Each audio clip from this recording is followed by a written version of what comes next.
points. Neek, are the Rams legit threats, you think, to the Niners in the NFC West? I definitely think they'll be able to challenge the 49ers. They made some key draft picks early in the draft, I think, to try to replenish that defensive line with a couple guys out of Florida State, which I think both of those players, Verse and Fisk, will be really good players. They've addressed their secondary with a lot of free agent signings. I think this team is good, and the quarterback is one of the best in football, and Matt Stafford, when he's healthy, with two really good receivers in Kupp and Nakua. So I think they could be a challenger to the 49ers this season. Mike T, what do you think? Yeah, I see it differently than Nick. You lose Aaron Donald, and look, they drafted Jared Verse and Brian Fisk. I think they'll be better on defense eventually, but I think the 49ers are as deep and talented team as we've seen in a while, and I think there's a clear separation in that division between them and the other three teams. So I like the pendulum of where it's going for the Rams, especially on defense, but I don't think it happens overnight. Roz, what do you think? They were sort of a young, rebuilding roster last year that still managed to get into the playoffs. So I think Sean McVay's Rams are a team that has shown it can exceed expectations. I actually do expect them to press the Niners in the division. One thing they have to get better at, though, is beating the Niners. McVay's only 5-10 against Kyle Shanahan, has lost 9 of his last 11 against him. One of the 2 wins, of course, is an NFC Championship game, which is a nice trump card to have. But if they can beat them head-to-head, I think they can make life difficult on them. Yeah, so I think there's a lot of people that are low on the Rams, and they want to talk about Aaron Donald and all that type of stuff, and I get that, right? I really, really do, but I don't know where we think it's okay to bring the lack of respect on Matthew Stafford and Sean McVay. I mean, we are talking about an elite offensive head coach in Sean McVay and an elite top quarterback in the NFL. I understand he's older, okay? I understand that he's had some injuries. But he is an unbelievable quarterback.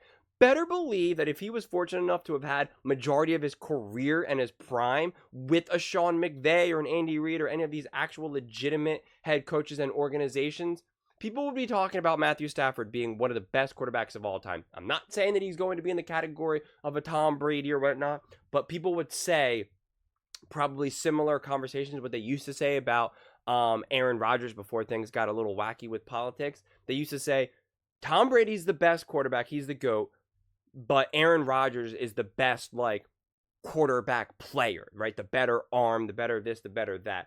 And I really think that Stafford would have had that level of respect if he wasn't, didn't spend the majority of his career just kind of wasting away with the Detroit Lions.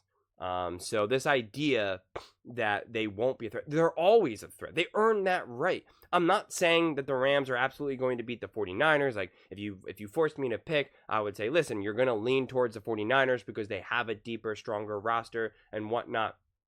But to act like that you could say that the Rams aren't a legitimate threat, I think that's insane. I mean, they have the offensive weapons, no doubt about that.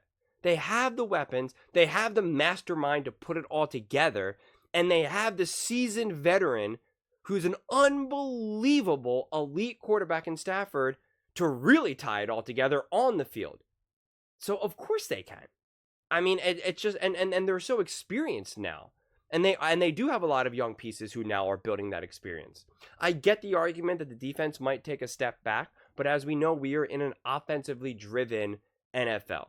Defenses absolutely can help you. They absolutely can even lead you in certain circumstances.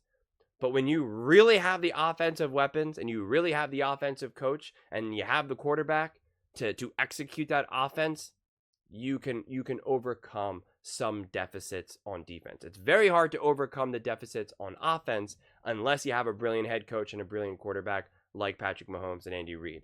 But for everyone else, it's brutal. And so that's why I really think that the Rams are in a much better situation than a lot of people are giving them credit for. I think Puka Nacua is going to continue to be great. I think Kupp will continue to be great. Stafford will continue to be great.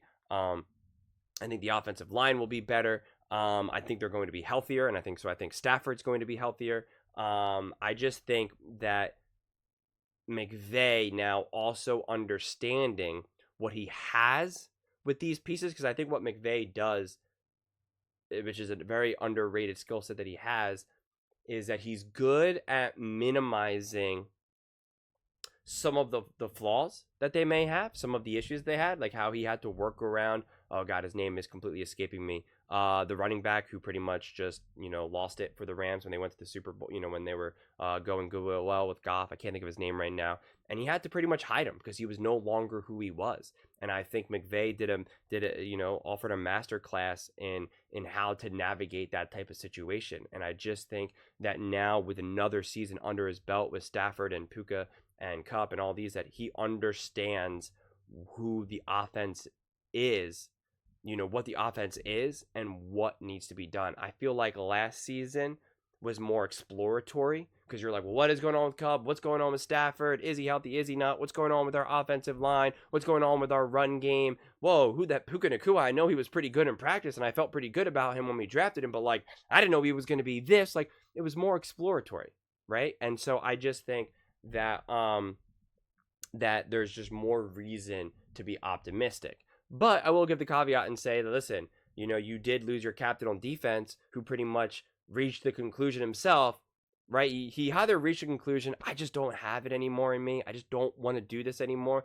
Or he looked at this team and said, man, they're not a Super Bowl team, so I'm not wasting my time. I don't want to go through all this just to get knocked out, in the first or second round of the playoffs. So it is interesting. You got to also maybe kind of do some detective work and be like, why did he actually retire? Because if he felt that he had a Super Bowl ready roster or just like a true contender, would have he retired? But I don't know. Honestly, I feel like he's probably pretty happy with the way his life unfolds. He wants to retire with his health. He's probably getting more and more tired going through all of, the practices and preseasons and all of that. He has his Super Bowl ring. He has his money. So it probably wasn't like, I'm looking at this team, I don't think they have what it takes, so I'm going to retire. If that was the case, then that would be a lot more damning, but I don't think it is. So I think the Rams will be in a much better situation than people want to give them credit for.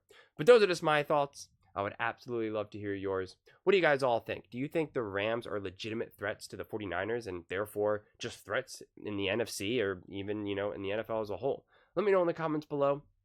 I read every single comment, so whether you agree with me or disagree with me, either way, let's get in some discussions, let's get in some fights, but ultimately, let's just have some fun. And please do consider subscribing. We are building an amazing community here, and I would absolutely love to see you part of it. I want to build something that we all genuinely feel connected to, something that we're really excited to be part of, and I think we're well on our way to doing it. And please don't forget to give this video a thumbs up, as it really does help with the visibility and the algorithm. Thank you so much, and see you next time.